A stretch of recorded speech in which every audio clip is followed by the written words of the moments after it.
Hello people, BD geeks ওয়েবসাইটের পক্ষ থেকে HTML এবং CSS ভিডিও টিউটোরিয়ালসের পঞ্চম ভিডিওতে আপনাদের সবাই ওয়েলকাম জানাচ্ছি। আমি ফয়সাল আহমেদ।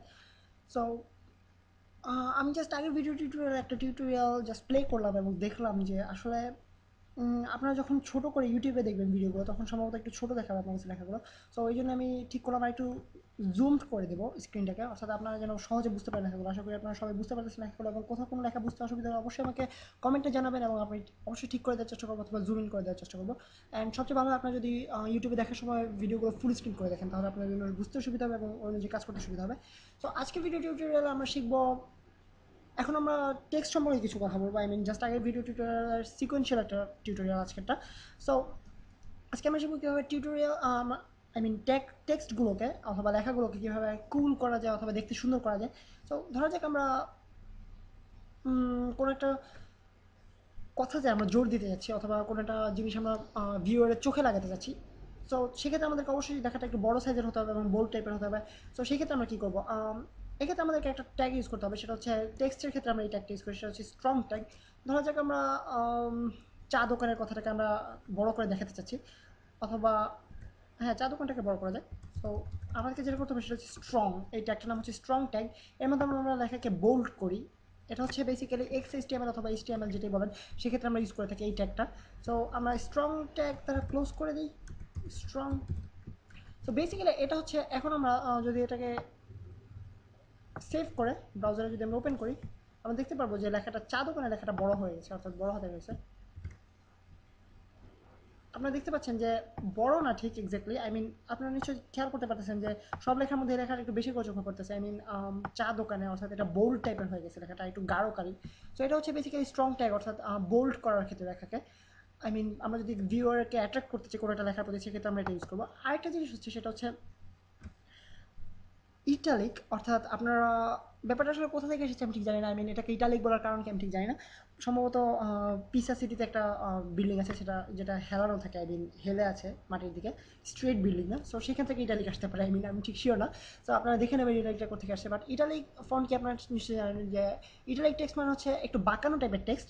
সো এই জিনিসটা আসলে আমরা ইউজ করে থেকে কোনো ভিউয়ার অথবা পাঠকের আমরা দৃষ্টি আকর্ষণ করার ক্ষেত্রে। সো এটা ইউজ করতে হলে আমাদেরকে যেটা করতে হবে সেটা হচ্ছে এমফাসিস করতে হবে। এটাকে টেকনিক্যাল টার্ম বলা হয় এমফাসিস অথবা ইটালিক টেক্সট।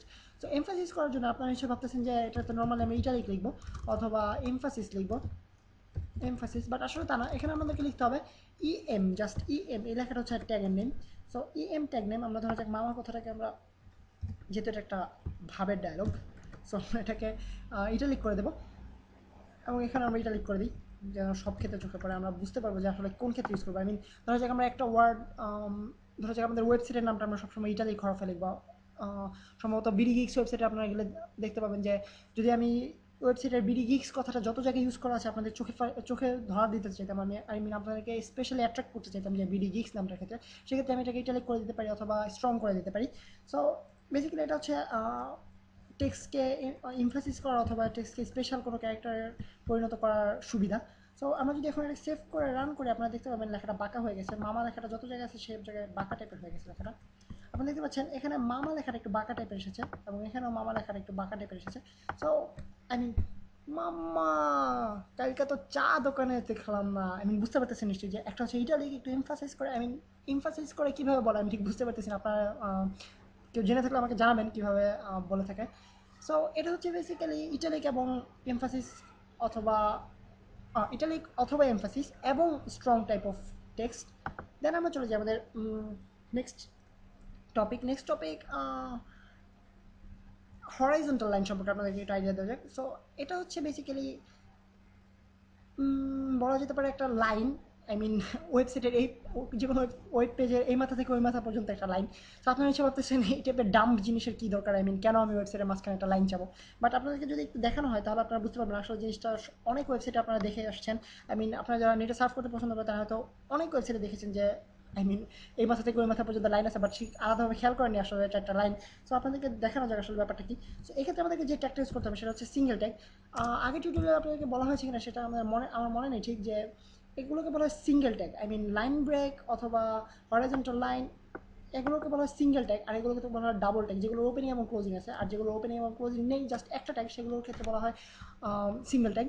সো হরিজন্টাল লাইনটা হচ্ছে একটা সিঙ্গেল ট্যাগ, এবং এটার টেকনিক্যাল টার্ম হচ্ছে হরিজন্টাল রুল। এই জন্য হরিজন্টাল রুল থেকে শর্টকাট এসেছে HR। অ্যান্ড লাইন ব্রেকের ক্ষেত্রে আপনারা হচ্ছে বুঝতে পারতেছেন, এটা আপনাকে বলে দিতে হবে না, সেটা হচ্ছে বিআর, আই মিন বিআর আসছে ব্রেক থেকে। সো সম্ভবত, আমি নিজেও শিওর না, বাট জিনিসের সিমিলারিটি আছে, অর্থাৎ বিআর HR আপনারা বুঝতে পারতেছেন যে কোনটা কোথেকে এসেছে। সো এইটার মাধ্যমে আমরা দেখবো আসলে এটা কী কাজটা করে। আমি সেভ করে প্রোগ্রামটাকে রান করি অথবা ব্রাউজারে লোড করি। আপনি দেখতে পাচ্ছেন পেজের এই মাথা থেকে মাথা পর্যন্ত একটা লাইন, আই মিন আপনারা যেসব ভাবতেছেন একটা ডাম জিনিস, বাট এটা আমাদের তখন কাজে লাগবে যখন আমরা কোনো একটা কিছু আলাদা করতে যেতেছি। আপনারা যারা ইবে অথবা অ্যামাজন এই টাইপের ওয়েবসাইটে গিয়েছেন কখনো, তারা দেখেছেন নিশ্চয়ই যে একটা আইটেম থাকে, দেন আইটেমের ছবি থাকে, কিছু আইটেমের ডিসক্রিপশন থাকে, দেন একটা দাগ থাকে এই মাথা থেকে এই মাথা পর্যন্ত, দেন নিচে আমাদের নেক্সট আইটেম। এভাবে আমরা ডিফারেন্সিয়েট করি ওয়েবসাইটের মধ্যে, যেন আমরা আলাদা আলাদাভাবে ভিউয়ার জন্য সহজে বুঝতে পারি যে এটা একটা টপিক, এটা একটা টপিক, অথবা এটা একটা জিনিস, এটা আরেকটা জিনিস, এভাবে যেন আমরা আলাদা করতে পারি। সো ধরা যাক আমরা যদি আরেকটা এখানে আরেকটা হেডার যদি তৈরি করি, আরেকটু ছোটো হাতের, ধরা যাক একটু ছোটো অক্ষরে তৈরি করবো, H2, ধরা যাক আজাইরা রিপ্লাই, আজাইরা পেছালের আজাইরা রিপ্লাই দিল, অর্থাৎ আপনি আমার সাথে আজাইরা পেচাল করতে আসছেন, তাই আমি আজাইরা রিপ্লাই দিলাম এই টাইপের। দেন আমরা রান করে দেখতে পাবো। আমি আসলে 2-3টা প্রোগ্রামিং ল্যাঙ্গুয়েজ শিখেছি, সো সেই জন্য একবার রান রান বলে, একবার ফাংশন বলে, আই মিন উল্টাপাল্টা বলে ফেলি। আপনারা একটু আপনাদের কষ্ট হবে বুঝতে, তারপর আমি সরি বলে নিচ্ছি আপনাদের কাছে, কেননা রান করে বলতে আসলে এখানে আমি বুঝাচ্ছি প্রোগ্রামটাকে, পেজটাকে আমি লোড করি। সো পেজটাকে লোড করলে আপনারা দেখতে পাচ্ছেন, বুঝতে খুবই সহজভাবে আমরা বুঝতে পারতেছি যে এটা একটা আজারে পেছাল এবং এটা একটা আজারে রিপ্লাই, টোটালি আজারে একটা ওয়েবসাইট। বাট আপনারা নিশ্চয়ই বুঝতে পারতেছেন যে এগুলো আমরা কোন ক্ষেত্রে ইউজ করবো। আপনারা যখন প্লে করবেন ব্যাপারগুলো নিয়ে, আপনারা যখন ব্যাপারগুলো নিয়ে এক্সপেরিমেন্ট করবে, তখন আপনার জন্য আরও সহজ হবে, আরও সুবিধা হবে জিনিসগুলো নিয়ে কাজ করতে।